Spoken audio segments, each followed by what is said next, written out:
Sometimes we forget why we're here. It's easy to fall off track. These help us remember. These battle scars don't look like they're fading, don't look like they're ever gone away. They ain't never gonna change. These battles. Growing up, I had a dream, something no one else could see. Tell me what it means when your faith is falling beneath your knees and you can't breathe. Everything you see reminds you of what you're not or something you won't be. You gotta take what you're given, that's how we live it. Don't be mad at the system, it's simply how we've existed. I hear a lot of people talking like they politicians and choose to be an accountant because it's safe in a business. Not because they want to do it, just because they heard it pays. And who the fuck wants to be poor knowing that's how we've been raised? Society is getting heavy, I can feel the weight. The pressure of success is like 100 million pounds of shame. And that's the reason I'm staying up late, trying to find a way to escape the stereotypes. This day and age is making me feel like the only way I'll be happy is getting signed to a label and making money through rapping. I wanna share my emotion because this world is attacking the very principle of life that lets the people be happy. If you don't have a reason to breathe, why even live? These battle scars are impressions of everything that it is.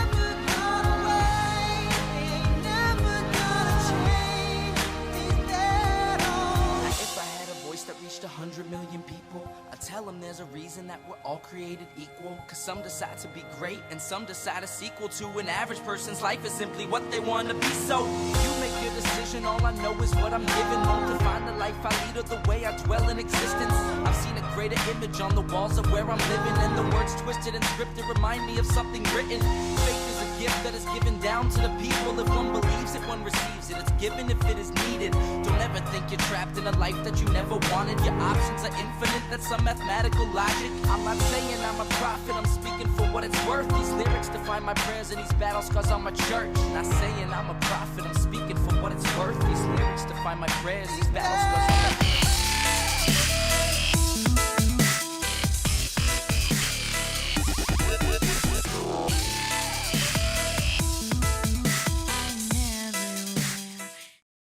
Well, hello everyone. I told you I was going to be busting these out in order to catch up to November. So this is continuing through April, the bonus, well, at least one of the bonuses for April. How come I always have to sneeze the minute the camera comes on? It's awful. I think I have an allergy to the camera, to my iPhone. Anyway, so we're going to be doing the political perspective to go through April. I hope you got a chance, and if you didn't yet, to take a look at the thumbnail.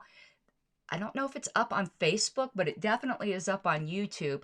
All these great political buttons and bumper stickers that I did like this collage of for 1972, obviously, but for that presidential campaign. I didn't put any of the Libertarian ones because this is dealing with the old parties. But there was some filthy buttons there, actually, for Richard Nixon by his supporters. If you guys thought Field the Johnson was bad, how about McGovern can't lick our dick? Yeah, that was an actual button that they were proud of. Yeah. Oh, and they had ones that ladies were wearing that said, I like dick.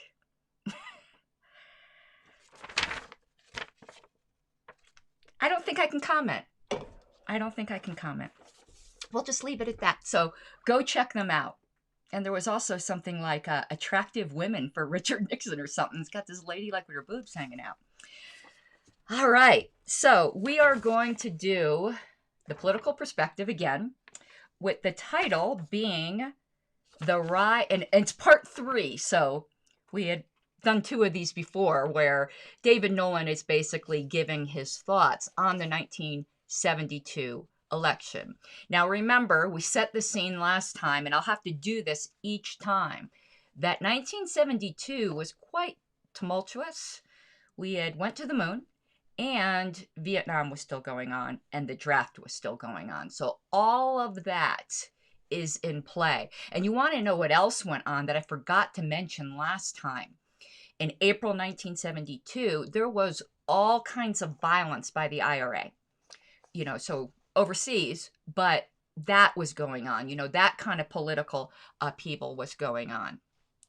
And we haven't really seen too much of that lately. I remember when I was younger, I'd still hear quite a bit about like religious terrorism that was going on. We tend to think of religious terrorism nowadays, we only think of Islam and don't realize that the wars between the Catholics and the Protestants were frickin' freaky deaky, man.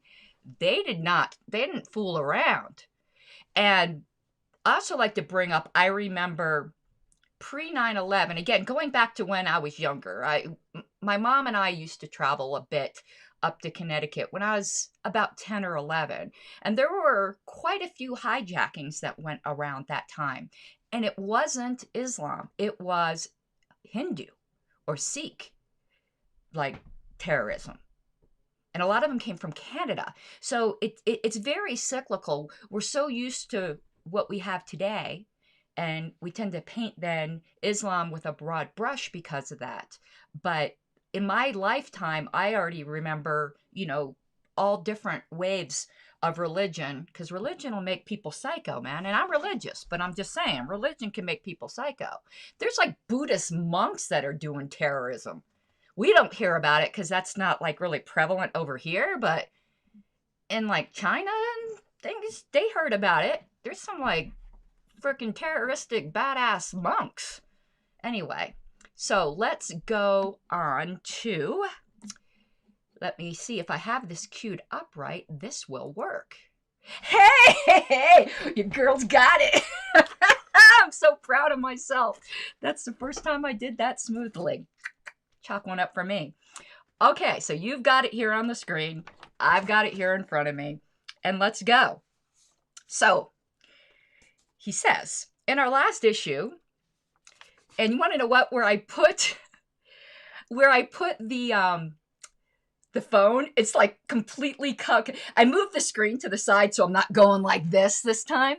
But now it's covering the comments. So I've got to move my little comment window down maybe here. Yeah, I'm gonna have to figure out something different to do. Bear with me a second. I'm going to move overlays over to where I can't see them because I want to see your comments for sure.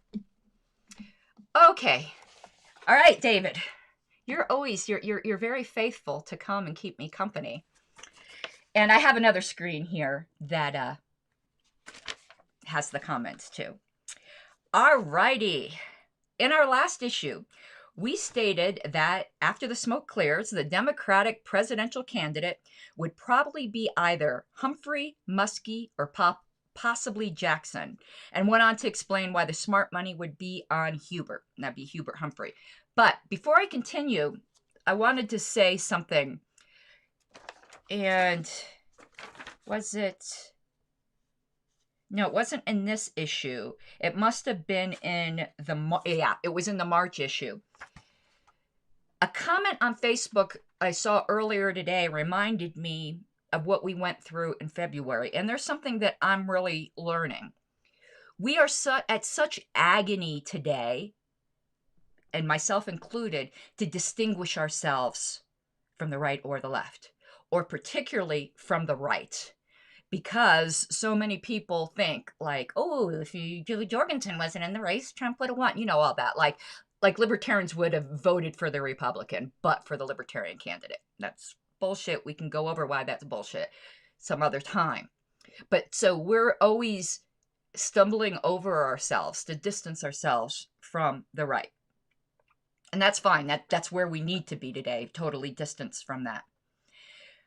But I was reading in a comment today on one of my threads where I was talking about, the problem I had with some of the agenda as chair that our former chair, Mr. Sarwark, had, which was to shift the party more left.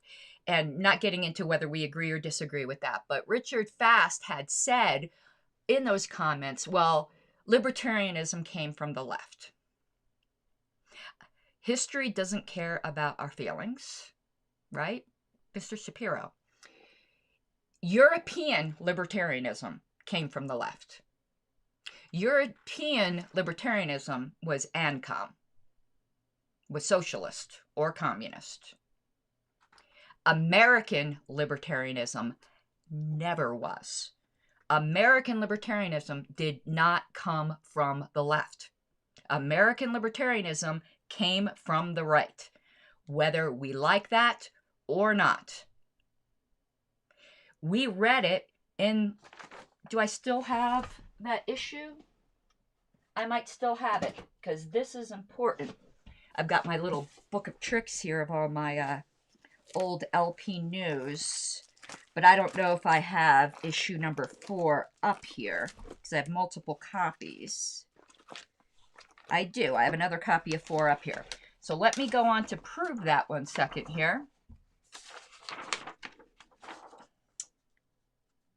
I'm trying to remember where it was in here, because I bought a copy of this thing that we're in. Okay, here we go. On the back of LP News number 4, title in bits and pieces, it says, LP cited in new book. The 1972 edition of Key Influences in the Right. And then it says, us, exclamation point, contains a write-up on the committee to organize a Libertarian Party. When the Libertarian Party was first formed, everyone understood it to be coming from the right. David Nolan came from the Republican Party. It was from Young Americans for Freedom. Now, that doesn't mean there weren't also some people from the left. There were some people from the left. But the initial foundation of the party, the initial impetus, was from the right. And they did go to great lengths after their forming to reach out to the left. But I believe in being factually accurate with our history. And Richard Fast was a bit, I don't think it was intentional, misleading there, because he wasn't entirely wrong, because it depends on what kind of libertarianism you're talking about.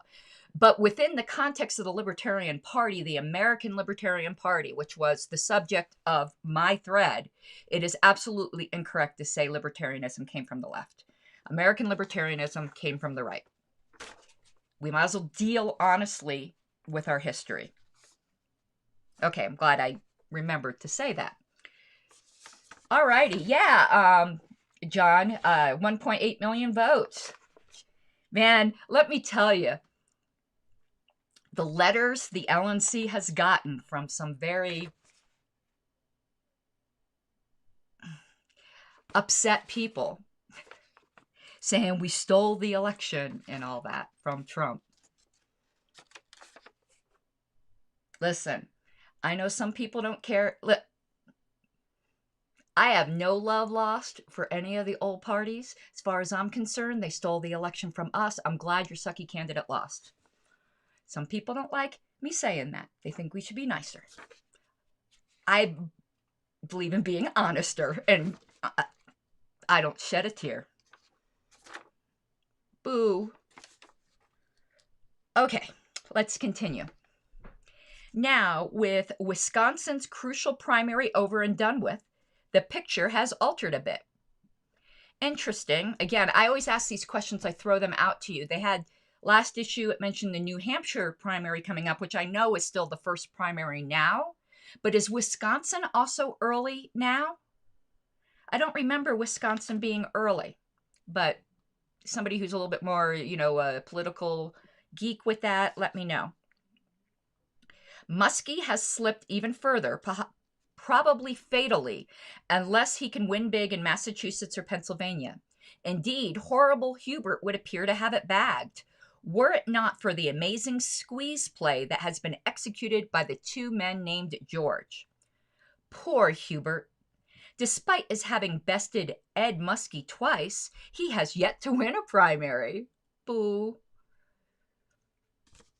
Okay, I keep getting distracted by comments, which I will get to, but I need to press on here a little bit. In the long run, he will probably emerge the victor, but not without a long, hard fight. And there is even the possibility that he may be beaten out by a strange coalition of the alienated. That's interesting. In politics, there are always coalitions of the alienated, and they're very dangerous.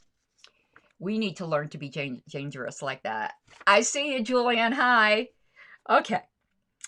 For much to the old politician's chagrin, it appears that alienation is the name of the game this year. It's the name of the game every year, isn't it?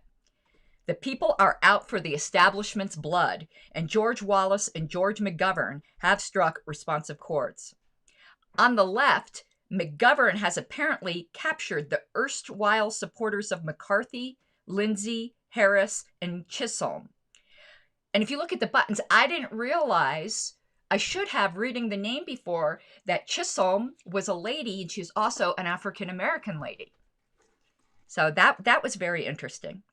Emerging after only 4 primaries as the champion of the dispossessed ultra-liberals. So I didn't know too much about these candidates. All I know is that McGovern kept coming up a lot earlier this year,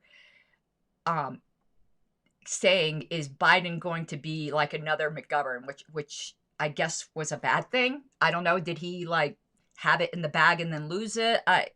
We'll learn this, I suppose. This bloc makes up perhaps a third of the party and, acting in concert, has a long shot chance at gaining the nomination for one of their own.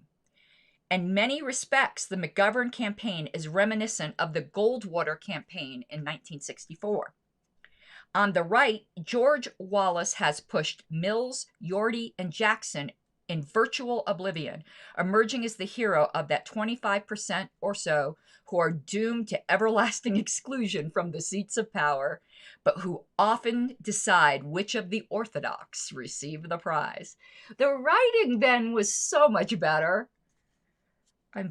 Does that sound snooty? That sounded a little snooty, didn't it? Thus, between them, the two Georges have managed to siphon off a majority of the Democratic voters, leaving Big Ed and Hubie to fight over the 40% or so in the middle. The victor in this fight will probably wind up as the nominee, but not without, where am I at here? I got distracted again. Oh, because what I wanted to ask you guys, if my mic levels, I'm still playing with them, and I bought a Yeti, and I have it sitting like right here. So I was looking just to make sure my levels were okay, and I'm also looking for you guys to tell me if they're not. Okay, where were we at?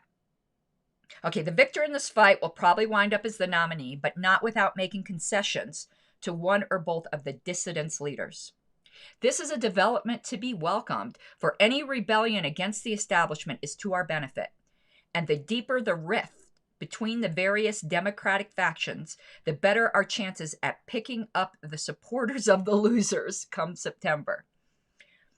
Of course, neither Wallace nor McGovern is a libertarian by any means, but both of them have their libertarian aspects, and both are identifiably anti-status quo, which is more than can be said for Nixon or HHH. In fact, between them, you could put together one fairly decent candidate. Something that not even Merlin the Magician could do, given Nixon and Hubie as his sources of raw material. David, you had a sharp tongue, young man. Indeed, despite their differences, which are many and large, both Wallace and McGovern are cut from the same basic cloth. Perhaps this is why surveys taken in Wisconsin showed that the second choice of Wallace voters was McGovern and vice versa. Looking at both of them from our viewpoint, what can be said? Is there any hope for libertarianism in either of these men? Now, what I liked what they're doing here, and I noticed the early party did this a lot, and of course they had to. We were brand new. Like, we still had the umbilical cord attached at this point. But they really looked at the field on both the left and the right to try to pick out aspects of the two characters, or two candidates, characters was probably better, that we could find some hope in. We've tended not to do that so much, and I think we should.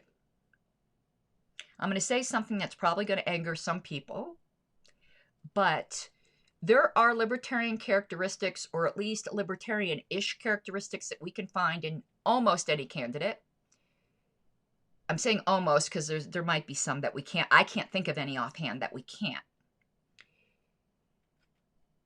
And even, I'm going to say a heresy here, even in Trump, he did do some libertarian-ish things.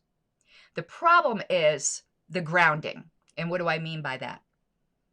Why somebody does something at times, not always, at times can be just as important as what they do. The why matters sometimes. I'm going to give you another example of that in a minute.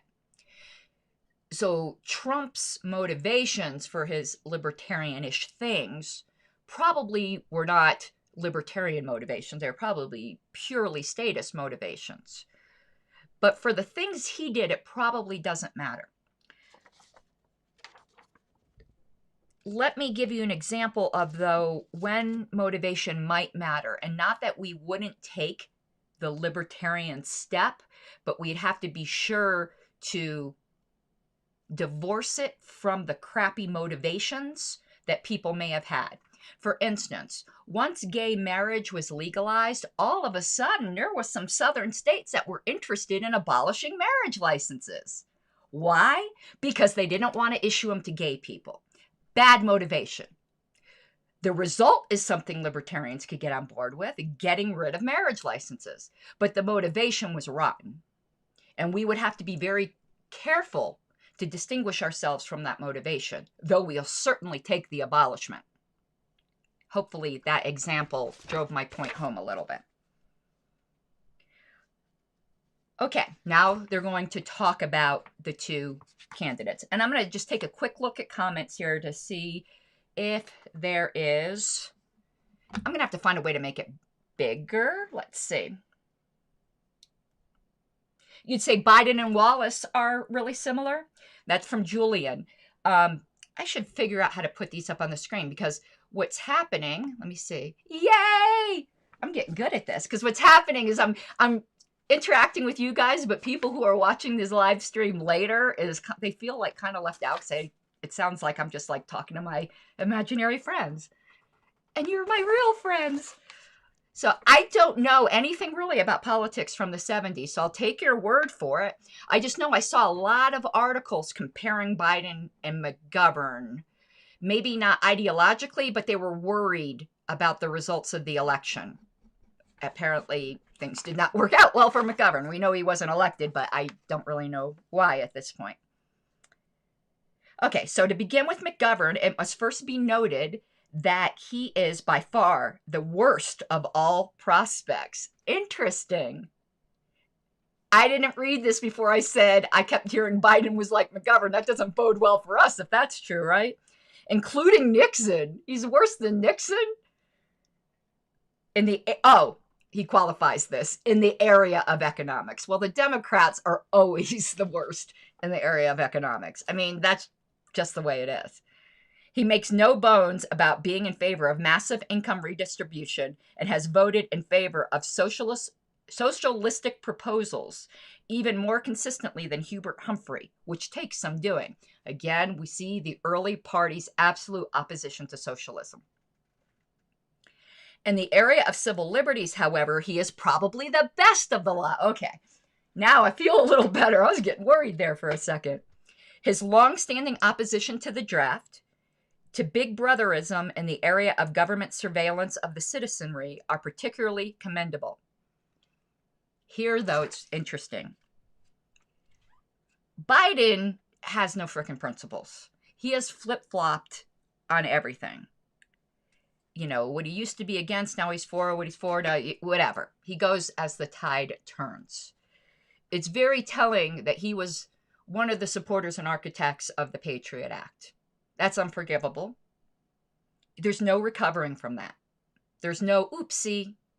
There's no oopsie from his crime bill either that has done more to devastate the black community than a lot of things. I'm not going to say that anything, because obviously slavery was in our country the worst thing, but it was not good. And for people alive today, I mean, they're still bearing the scars of that, and that's unforgivable as far as I'm concerned as well. And that really wasn't brought up that much.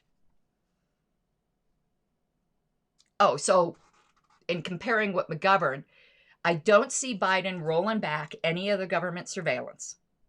Not at all. And if we, God forbid, ended up in a war, Biden does not have and we needed more people, Biden does not have the backbone to resist the temptation of reinstituting the draft. My opinion. Don't come for me. He's a spineless toad. Okay. In the area of foreign policy, Govern deserves a plus for his basically isolationist views. See, back then we had no problem calling ourselves isolationists instead of non-interventionists. But again, I think they're the same thing. I'm willing to be corrected on that, but I think they're the same thing. But this is offset by his apparent willingness to disarm the United States unilaterally, leaving us open to nuclear attack by totalitarian aggressors. On balance, then, McGovern rates only a low fare by our standards, making him perhaps less odious, love that word odious, than Nixon or Humphrey, and thus deserving of silent good wishes in his fight with Dick or Hubie, but hardly worth bleeding and dying for. All right. Wallace, on the other hand, is better than any of his competitors on economic issues, although this is hardly much of a claim to fame. At most, he rates a fair in contrast to everyone else's poor or abysmal. In the area of civil liberties, Wallace offers a strangely mixed bag. His aversion to hippies, punks, and anarchists, and there's no Oxford comma there. Shame on you. Shame, shame, David. Shame. Oxford comma is life. Okay, continuing. I'm so distracted by the lack of an Oxford comma, but hippies, punks, and anarchists is well known. And the thought of Wallace extending amnesty to draft registers or signing a bill repealing all laws against victimless crimes stretches one's credibility beyond its limits. On the other hand, Wallace has spoken out against government snooping, favors abolition of the FCC, and supports the right to bear arms. And unlike virtually all of his competitors, he opposes laws which ignore or eliminate distinctions between public and private property. Thus, overall, Wallace rates a fair on civil liberties as well as on economics.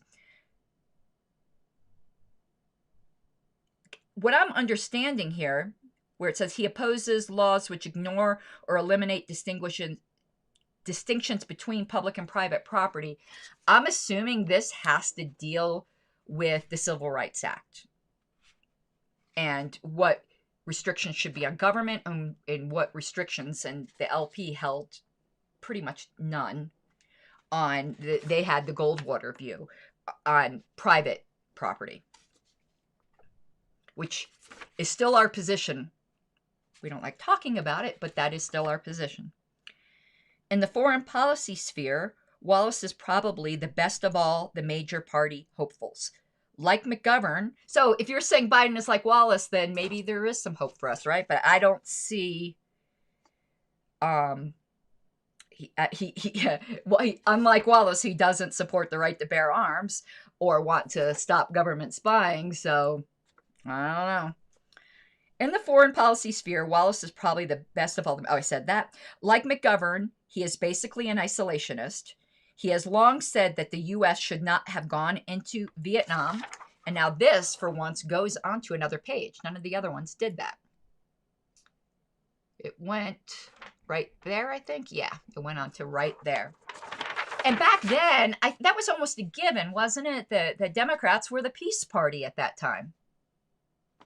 So, not anymore. We don't have a peace party anymore. Well, the Greens, but we're talking major. Before I forget, I know I go off on these rabbit trails, but that's why you love me, I'm assuming. If not, just humor me. I think I mentioned this last time, but I've done some more research, and I'm going to be doing a lot of shows on these people. There's a new party forming before our eyes. They've been around for 3 years, not officially organized as a party, but like a movement to organize a party, and it was called the Movement for a People's Party. They were voting this week on what the name of their new party would be. I suggested Communist Party because that's exactly what they are, but I doubt they'll pick that. They have basically the same platform as the Greens, and they give a real interesting excuse as to why they don't just join the Greens, and I'm convinced it's just ego. They think they could do it better, and maybe they can. We'll see if they get traction, if the Greens will have too much ego to join with them. But they are formally organizing in December in Maine. So why they're starting in Maine, I'm not sure. A lot of new parties start in Colorado because it's very easy here to start a new party. Our ballot access laws are very good. And in Colorado, all it takes to get ballot access and be a recognized minor party, meaning people could register. We do have partisan registration, so people could register as X, whatever your party is you get 1,000 people to sign on the line that they want to be registered as whatever your party is. And that's fairly easy with the population we have, at least in the cities in Colorado. That's why we have so many parties here. We had the nutrition party. I don't think they're around anymore. We have the approval voting party. There's a new party that also started maybe 5 years ago, the Unity Party. I thought they'd get more traction. Look them up. They're very interesting. I know kind of like the David Nolan of the Unity Party, the guy who's the driving force, and he's a super nice guy. I mean, they're not libertarians by any means, but some of their planks are interesting. And one of their planks that I really like, and I find not very many libertarians agree with me, but that's libertarians, right? They have a plank that no one in office can run for a higher seat while they're still in office. So if you're a sitting senator, you can't run for president, for instance. And their rationale is you're getting paid right then to be a freaking senator. Be a senator. Worry about trying to give yourself a promotion on your own dime. And I agree with that. I always thought that was a very interesting plank. But then again, I'm in favor of term limits for politicians, and most libertarians don't agree with that. Which maybe I'll give one day. We'll do an episode. I got to write all these ideas down that I have on my libertarian argument for term limits. Okay, so continuing here. Oh, I'm not going to be able to pronounce this name. I do not like messing up names. To me, like, names are almost sacred. Like, I don't know. I don't like messing up people's names. I try to be very careful, but I'm not going to pronounce this right, so I'll try. Chiang Kai-shek's offer to assume this task, for instance. Yet, unlike McGovern, Wallace recognizes the need for a strong domestic defense system. So on balance, Wallace rates a good, although not excellent, on foreign policy. Thus, overall, Wallace rates perhaps a half notch above McGovern, which is hardly good enough to send libertarians flocking to his banner, but which nonetheless makes him the best of a bad lot. I'm going to just take a look at comments here for a second. Yeah, Democrat. I'm going to stick this on the screen. That's what I need to do. So let's get some of these here. Absolutely. Democrats wanted out of NATO and nuclear disarmament before they were for staying. I know. Both parties are kind of like that. They were against it before they were for it, before they were against it, before they were for it. And the circle goes round and round. Okay. Yeah. I warned you that I like to sing and I suck at it. Make a joyful noise to the Lord. Okay. Julian? I know. There is so many of them. I wish there would be like a bunch of... Well, I guess I don't wish there would be a bunch of libertarian parties because we don't want to dilute our strength. But it's just depressing that there's enough people to form all these little splinter commie groups. And David. Yep. You and I are a rare unicorn in libertarians, my friend. And I'm kind of changing my mind on whether or not internal party offices I support term limits. I used to support term limits very, very strongly for like LNC members. And I'm kind of rethinking that. Though, even without term limits, I tend to think 3 terms is the most anyone should spend in any one position consecutively on the LNC. Most people just start to suck after that. I mean, look what happened listen, if you're a fan, I'm not trying to shade anyone, but I do think Nick fell apart right before the end of his last term, which is a shame, because in his first 2 terms, Nick, I know some people will agree, some won't, I think was the best chair this party had. And I think it's a shame that things went to pots. Well, pots, libertarians like that. No, went to shit so rapidly at the end of his last term.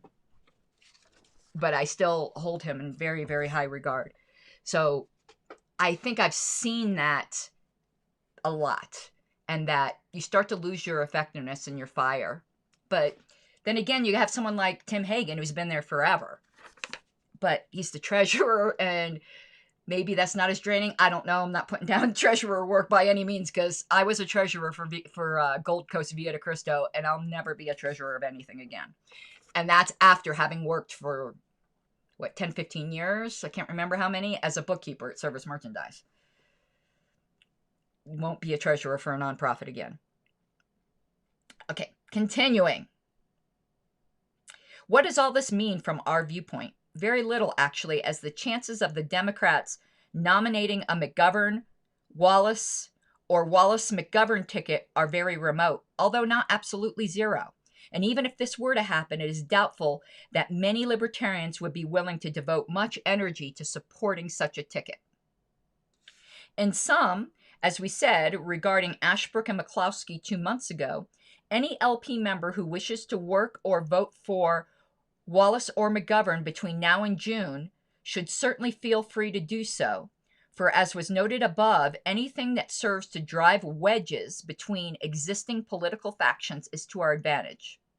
Primary emphasis should be placed on building the Libertarian Party, however, to assure that the disaffected will have someplace to go when the Democrats nominate Hubert Humphrey, as they are almost certain to do. And we all know they didn't. They ended up nominating McGovern. So, which might have caused somewhat of a dilemma, because it seems like at least David Nolan thought he was the best of the lot. So, I find all that. I'm learning a great deal. I hope you guys are learning a great deal. Now, to go back to David's comment here, 5 in the House, 3 in the Senate. I'm very negotiable to what they should be. I want it to be something. So I'm like more than willing to make it longer than I think. You want to hear, politicians are so fucking shitty. I'm going to tell you a story of dirty, dirty, dirty politicians. I might have some of the facts around this wrong, but the general gist is right. This was happening in Oxnard, because Alicia Matson told me about this, where her and Aaron had gotten past term limits for their local politicians. And the local politicians weren't happy about them. They thought the term limits were too short. So they sponsored another ballot initiative to extend the term limits. But the way they worded it on the ballot was, are you in favor of XXX term limits, making it seem like there weren't any term limits at the time. Sneaky, huh? Can't trust those bastards for anything, man. Now, last episode, I promised I was going to look up something for you, and that if we had time this time, we were going to pull it up. I don't have it queued up, so this is going to be a little herkity-jerkity, but I usually do edit down for the live stream. I mean, to put on the channel, the live stream. The live stream will remain up, but I also put a smoother version. Last live stream, though, was deleted by YouTube. Oh, let me rant a moment. The last live stream was deleted by YouTube because it got a copyright strike. Now, I didn't get a strike, so I didn't get like a ding against my channel, but it was taken down because the copyright owner of that song, that 1972 song from Spirit, okay, wanted it down. They didn't even just claim. I don't know, a lot of you might not know how YouTube works. So a copyright holder, when they make a copyright claim against a creator's work, they could either ask for it to be taken down, or they could just claim it, meaning if the video ever ended up making money, and YouTube can put ads on any video, even if the creator doesn't qualify for monetization, the copyright holder will make money. And that's what most copyright holders do. They just claim it. Why not? But these bastards struck it. So it's deleted, and I had to edit that song out. It's up now again without that song. But here's what's so freaking stupid about that. A, I didn't play the whole thing. And I played a live performance of it, not the recording of it. And live performance is never as good, so there's no way it was a substitute for the original. And it's a 50-year-old song. I had never heard of it. I guarantee you most people who are watching my stream never heard of it. And they might have just gone, wow, that was a cool song. I'm going to go buy it now. And they'd start to make some money from this 50-year-old song that's just lying in the grave right now. Stupid. Just stupid. God, I hate copyright. No such thing as IP, but apparently YouTube doesn't agree with me. And I bought the song, by the way, before I played it. Because I liked it. And I believe in supporting artists. I don't bootleg things if I can buy them. If I like it, I buy it. If the copyright holder makes it hard for me to buy it, can't find it anywhere, then I may or may not be admitting to maybe sometimes might copy. Though, no, get out of my hair, TSA. No, I don't. Never do that. But yeah, I bought a copy. I spent $1.29 on iTunes and bought a copy. And I bet you it's probably the only copy of that song sold in 10 years. And they struck my video. Now I'm wishing I had stolen it. Even though I don't consider it stealing, you know what I'm saying. So, at that time, though, I had promised you that there was this really funny, I don't know what brought it to mind last episode, but there was this funny article in The Onion. The Onion makes fun of everybody, obviously, but they make fun of libertarians quite a bit. I get the distinct impression, though they make fun of ultra-liberals too, but I get the distinct impression that the political slant of the writers of The Onion is very left. Just like I get the impression, and I found out I was right, that the political slant of the writers of the Babylon Bee is more right / maybe libertarian. So I do think behind the humor with The Onion, there is an underlying actual hostility to libertarians, but it doesn't mean it's not funny. I believe we have to laugh at ourselves. So I want to pull up this article for you guys. So give me 1 second. I don't have it queued up, so I need to find it here on my computer. But I thought it was freaking hilarious myself. So, Onion Libertarian Convention, I think is the... Yeah. Those of you who have read this before, you know what I'm going to be pulling up, and it is freaking hilarious. Okay, I'm going to share my screen so we could take a look at this. Is that how I share my screen? The scene is locked. Let me unlock the scene. Now try. Yep, here we go. And I'm going to remove myself from here so that we could take a look at this. I got to get down my scroll bar. Here we go. So, The Onion. LA efficiency chosen as site of 2000 Libertarian Convention. I'm just going to read it because it's funny. And I know a lot of people like listen to YouTube in the background, so putting something up on the screen doesn't help, right? It says, Los Angeles. Libertarian Party officials announced Monday that their 2000 National Convention would be held August 18th through 20th in an efficiency apartment just off La Brea Avenue in Los Angeles.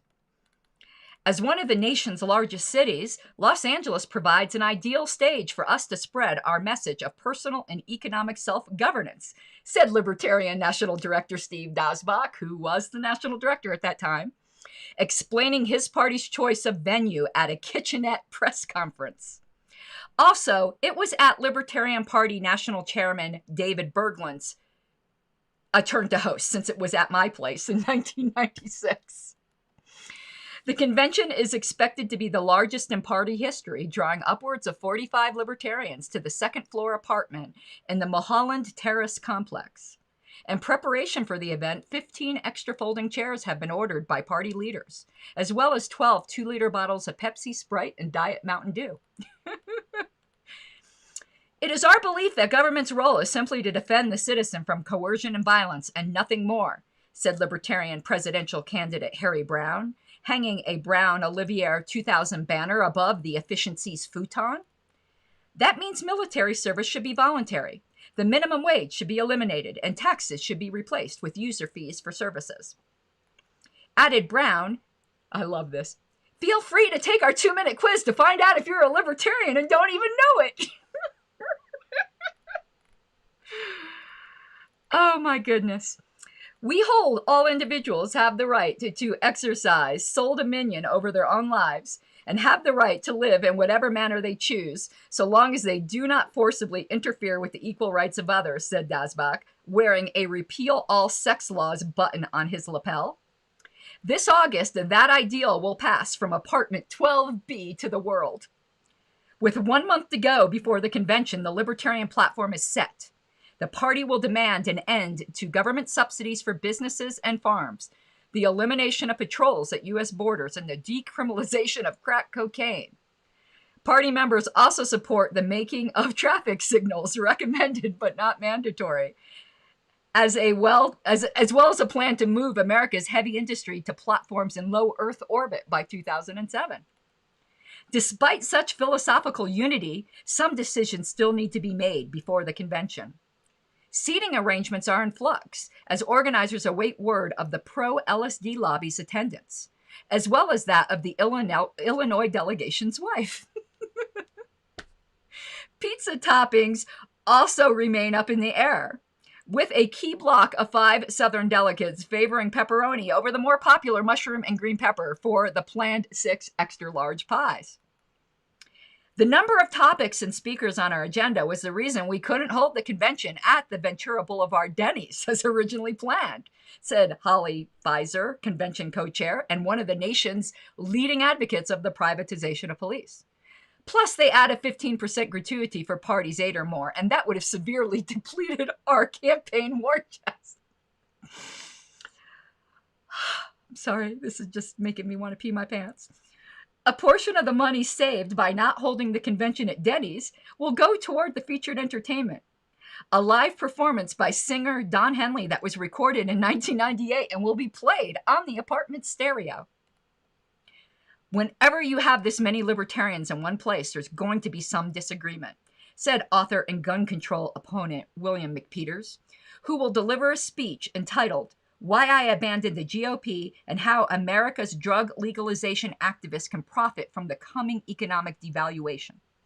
But if Americans, libertarians, join together as a strong, unified force, well, there's just no limit to what 57 people can accomplish. I'm sorry. That is fucking funny. That is, that's funny. I like making fun of ourselves. I think you have to be able to do that. Okay, let's, how do I figure out how not to share my screen anymore? Is this it? Yes! Okay. Well, we are almost done. So we're going to close out with a couple things. First of all, as usual, please bear with me for a moment. I do ask you all to like and subscribe. I am trying to get up to the point where I have monetization from YouTube. If you really want to help me, if you have like an extra computer or you're not sitting at a particular computer, pull up my channel, pull up like the convention playlist because it's really long videos and just let it play. Because I've got enough subscribers for monetization, I've got to get 4,000 view hours. So if you could like just, I'm not even asking you to actually watch it, just run it. I would be appreciative. I've got like 1,800 right now. So I'm not even halfway yet, but it's starting to pick up because I wasn't really uploading regularly before. So having 1,800 with my very spotty record before is actually pretty good. So please consider doing that. And also, if you do enjoy the content, I ask you to do the libertarian thing. And if you can, please consider becoming a patron at patreon.com/Pink Flame of Liberty. And there will be bonus content going there once I have more than 3 subscribers, which is all I have right now. You could be amongst the first handful. All right. So before we go, I've got another piece of libertarian humor to share with you. I've just got to find it. Some of you may have seen this video before. It is called What Not to Do at a Libertarian Party Outreach Booth. Now, I don't know if any of you have ever worked outreach booths. They are great. I've spent literally hundreds of hours at outreach booths. But you run into some characters, and some of the libertarian volunteers can be interesting. So this, to me, is just really funny. And what's great about it is David Nolan's in this. I believe, and I have a little bit of face blindness. I don't know if you guys know what that means. I have difficulty sometimes recognizing faces. It's very common in people with autism, and I have Asperger's, if you didn't know. So I know David is in this video, and I think he's the guy who goes crazy about guns. So when you're watching this, I believe that's David. If that's not, whoever that guy is freaking hilarious. I'm going to talk for another minute here, though, because I actually don't want to play it on YouTube. I want to download it and play it off my computer. So I'll chat with you guys. Let me just get this downloaded. I should have done this before because I see there's some comments. So let's start this downloading and let's take a look at comments. Of course, this can't be said enough. Politicians are cancer. Absolutely. And that's insulting to cancer. They really are. I mean, there's some that can be decent at times, but I think there's some decent people that go into politics, but you stay there too long and no. Okay. Yep. The council people can be the worst. They are like the little Neros, man. The council people, you give them a little bit of power. It's like homeowners associations. They're just, they can be really, really tyrannical. But again, some of them can be decent. Just don't keep them in there for too long. And that's another reason why I don't like people to be on the LNC too long. You start becoming, when you're on the LNC, it's tough because you have a fiduciary duty to the party. But of course, you obviously have a fiduciary duty to principle. And sometimes in politics, the two end up colliding. And it's not always easy to take the side of principle, particularly when everyone else, or the majority, is taking the side of party over principle. And I think the temptation to put party over principle increases the longer you're on the LNC. And that's what I see happen with Nick. If you go back and look at some of Nick's early stuff, he was a firebrand. He wouldn't be kissing Bill Weld's ass back then. Once you start kissing Bill Weld's ass, it's time to go. It's time to go. But anyway, let's put this here. What they forgot to tell you is the rent number. Yeah. Well, this was in 2000. It would be that much. I'm sorry. When I'm down here, I think there's something in the air in the basement that is irritating my allergies. And Michael Morrison said, "Hi, Karen Ann. Hi, Michael. How you doing? So glad to see you. I hope you come to more of these." Yes, Bill Weld sucks, and that's an insult to sucking. My God, he's awful. I have a little short video on my channel called Bill Weld, the OG Liar Supplement, because I had a whole episode documenting the lies of Bill Weld, but I have a little short one too, where it's some supplemental lies of Bill Weld. Watch it. You'll get angry and piss your pants at the same time because it's funny. Okay, so it downloaded. Let me see how I can play this. Choose file. Let me find it.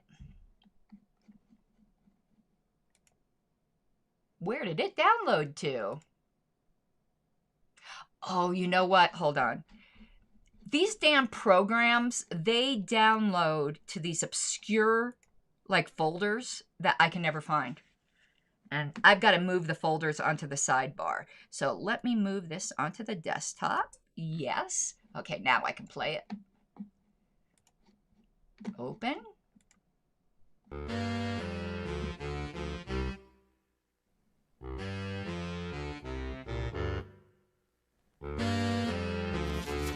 What is this about? What is this quiz thing for?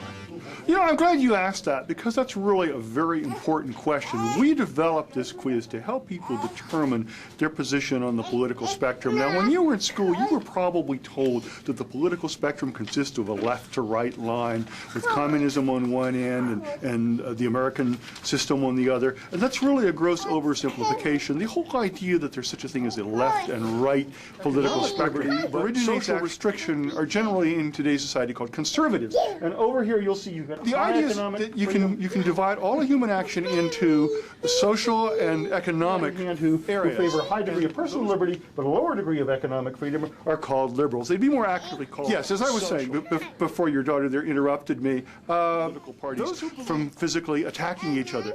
But back to the quiz that you asked about. Right, the idea behind this is that you can divide all of human action into two different categories, economic and social action. Can you keep her quiet, so the division into liberal and conservative. I'm sorry, but I really actually. But wait. Don't you have time to take this? Because it's really important. This is really an important. Excuse me, ma'am. This is a really important way. I can't understand these people. People just don't want to understand anything anymore. It's amazing. I don't get it. Yeah, I looked through that article and that was a great one. I've read it about 3 or 4 times already. You got to check it out. Great article. Yeah, let's. Well, what's your position on the public schools? We want to abolish public education and abolish public schools. You don't think that the government does a good job with schools? No, the government's horrible. Privatize everything. Only the free market should be in charge of it. And if you can't pay for it, we don't care. You're out of there. The problem with the public schools is they're teaching our kids communism. Everything they talk about is socialism and communism. They're trying to indoctrinate us. They just brainwash us all day long, basically indoctrinating our children with communism. And we need to end that because we're turning into a communist state. And it's the public school system that's doing it. That's all they talk about is communism. Then you're not paying attention, obviously. Well, what would happen to, what will happen to the teachers? And my teacher, Mrs. Garner. And what will happen to my teacher, Mrs. Johnson? Well, they'll get real jobs. Because your teacher's a communist, and the sooner you learn that, the better. You don't want to be a communist, do you? Don't you know what they're teaching you in the public school system? And here's a book for you to read. If you just read this, you'll understand exactly what I'm talking about. Read the book of communism, and you'll see that that's what they're teaching in your schools. Mrs. Gardner is a communist. I have a lot of literature for you guys. Here's some interesting information on the family budget, pollution information, education information. Pass them out to your friends. We got great tests for you. Paul, do you got any? Oh, that's a great one. I've read that one 4 or 5 times. Give those to your friends. Then I have more for you. There's that one. There's this one. Well, give some to your friends and family. And we got books. Lots of books for you here. Oh boy. There we go. Let's get those books for you. And even stickers for the kids. Okay. Can I have this?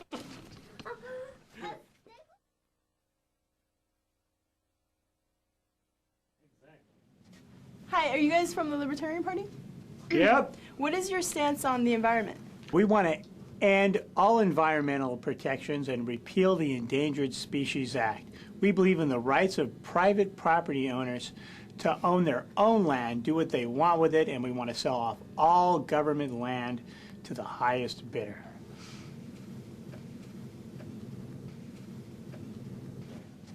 Hi, are you guys from the Libertarian Party? Yep. What is your stance on the environment? We're anti-environment. We're against the environment.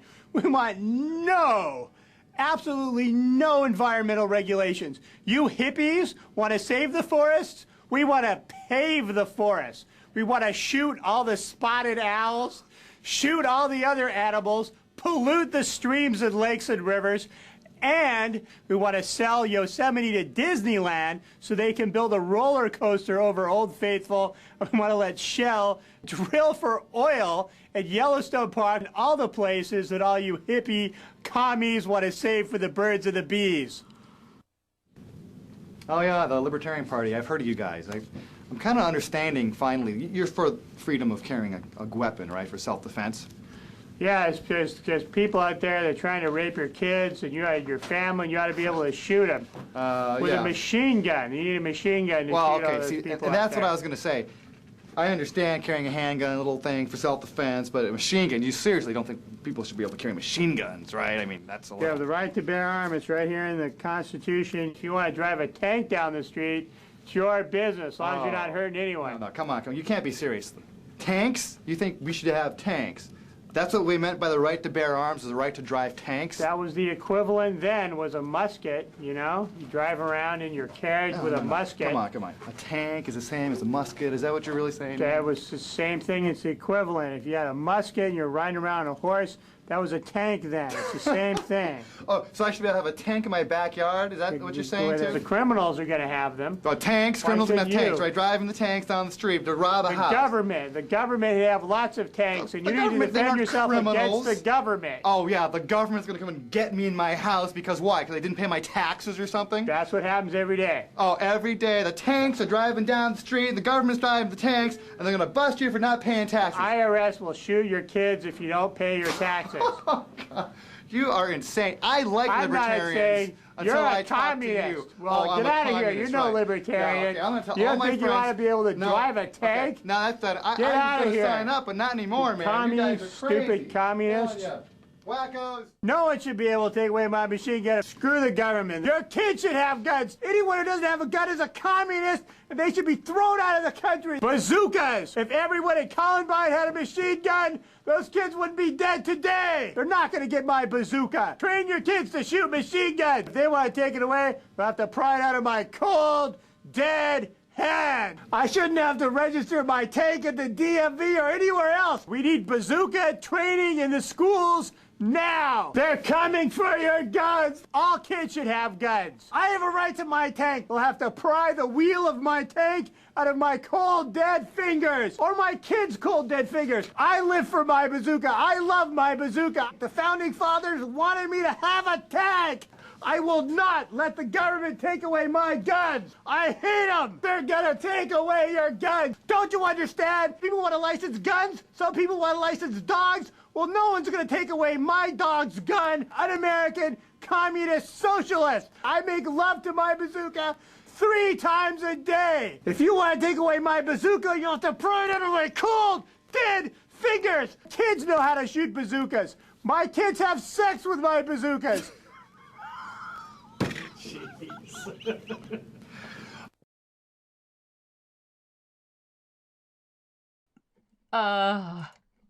Okay, that's a classic. I love that video. Sorry, to me, we want to shoot the spotted owl. Oh, okay. That's definitely what not to say at a libertarian outreach booth. So one of those guys there, David Nolan, actually, I recognized it after watching again. He's the guy who was talking and telling the lady to keep her kid quiet. Okay, everyone. Thank you so much. We will be moving on soon, maybe even in the next few days, to the May 1972 LP News. I am going to be recording something right after this. I'm not going to be doing it live because I haven't gotten it all set up, but it will come out probably tonight, where I was listening to Tucker Carlson. There's a certain rotation of guys that I listen to for whatever reason, and Tucker Carlson is one of them. And what So cognitive dissonance is real, my friends. So, yeah, I'm going to be ripping Tucker a new pucker hole. So that's what I'll be doing after this. And take a little break, do that. I'll get that out tonight. I hope you guys have an awesome night. And, yeah, I'll be putting out a lot more content. Thank you so much for keeping me company. And let's see if I get my closing to work properly.